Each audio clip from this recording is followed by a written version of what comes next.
gunanya pintar tapi tidak taat beribadah. Jadi kalian sudah pas ya. Jadi taat beribadah harus menjadi motivasi kita pertama untuk mendidik putra putri kita. Ya. Setelah itu adalah pintar dan jujur rendah hati. Ini merupakan anak yang soleh ya, soleh dan soleh. Kok digambar 2 bukan 3? Nanti katanya dia mau ditulisin Pak, semoga sakinah gitu. 2 anak cukup ya? 2 anak lebih baik. Jadi 2 anak lebih baik. Lebih berapa? Ya, 2 anak lebih baik ya. Jadi ini gambarnya adalah putra yang pakai baju takwa ya, kemudian berkopiah seperti Pak Danang. Kemudian yang putri berjilbab ya, kemudian pakai pakaian yang panjang tertutup ya. Ini merupakan, tapi ibunya juga harus tertutup loh ya. Menginginkan anaknya tertutup tapi ibunya belum. Baik, nomor kelompok 1 ya? 2. Kelompok 2 cukup bagus untuk presentasinya, dan saya kira gambarnya juga bagus, presentasinya juga bagus, ya. Tulisannya juga bagus, bisa dibaca. Jadi ya, tepuk tangan untuk kelompok 2. Ya. Baik, sekarang kita berganti ke kelompok 1. Siapa juru bicaranya? Silakan. Silakan ya, sama pasangan siapa? Saya Devi, pasangan saya Mas Yuki. Siapa Mas Yuki? Oh, ini. Menurut kami dari kelompok 1,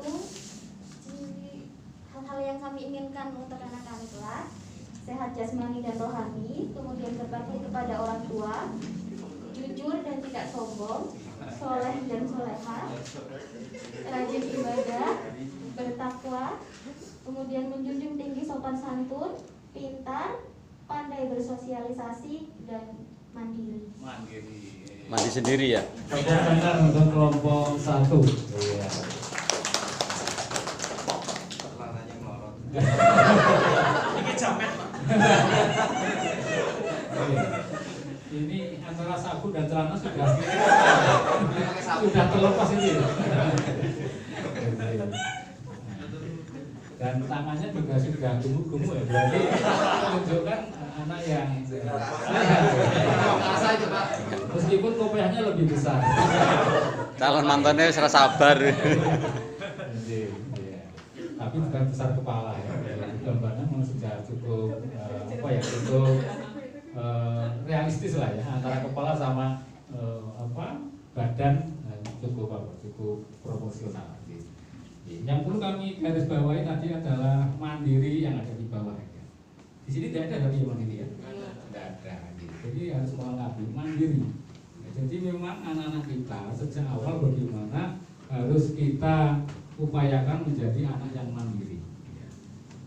Jadi kalau nanti misalnya ketika anak kita itu belajar makan, itu serapopo, cepat tempo di serapopo, coba dilarang-larang nggak usah. Walaupun makan, cara makannya itu nasinya ada yang di sini, kemudian sendoknya ada yang benar pakainya, biarkan saja karena itu merupakan pendidikan yang pertama untuk melatih kemandirian, termasuk membawa tas. Jangan sampai tasnya dibawakan orang tuanya terus mana, ya sekali-kali harus tasnya dibawa oleh sendiri. Ini merupakan langkah yang pertama untuk mendidik anak menjadi mandiri. Kemudian yang kedua lagi yang dari mandiri bisa bersosialisasi. Ya. Jadi anak juga harus sedini mungkin kita biasakan untuk sosialisasi. Nah, kita harus mulai dari orang tuanya. Sekali-kali anaknya dibawa ke pertemuan, ya, atau pertemuan B misalnya, ya silakan dibawa untuk salaman dulu kepada warga-warga yang ada, bapak-bapak yang ada, nanti silakan ke pulang. Itu mendidik anak kita menjadi kendel, yaitu kendel dan bisa bersosial, tapi terarah. Gitu. Nah, misalnya kalau bapaknya atau ibunya ke masjid, ke musola untuk pengajian, ajarlah anak kita itu bersosial di situ. Walaupun kalau ngajinya kan tidak tidak mengikuti ya karena mungkin materinya berbeda, tapi mengajak anak ya, untuk ikut beraktivitas di lembaga sosial keagamaan adalah mendidik yang pertama untuk bersosialisasi, nah, sehingga anak kita tidak menjadi anak yang introvert atau anak yang mengekang diri di dalam keluarga, antisosial.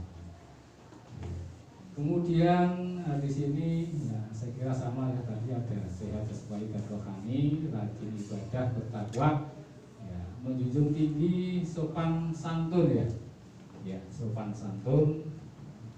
Apa maksudnya menjunjung tinggi sopan santun? Seperti jelaskan. Harus tahu unggah-ungguh, Pak. Unggah-ungguh. Ya.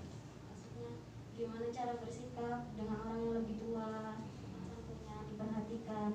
Kan saya lihat kebanyakan anak sekarang tuh kalau misalnya lewat di depan orang yang lebih tua langsung saja lewat tanpa permisi.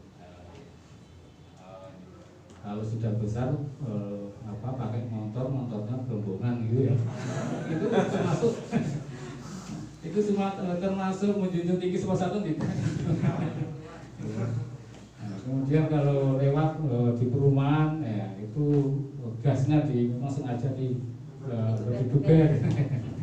Itu juga termasuk bagian dari bagaimana kita dapat menjunjung tinggi sopan santun, ya, unggah-ungguh tadi ya. Lalu berjalan di hadapan orang tua juga harus hormat, ya. Sopo aruh artinya dibiasakan kalau ada orang tua yang lewat atau siapa yang lewat di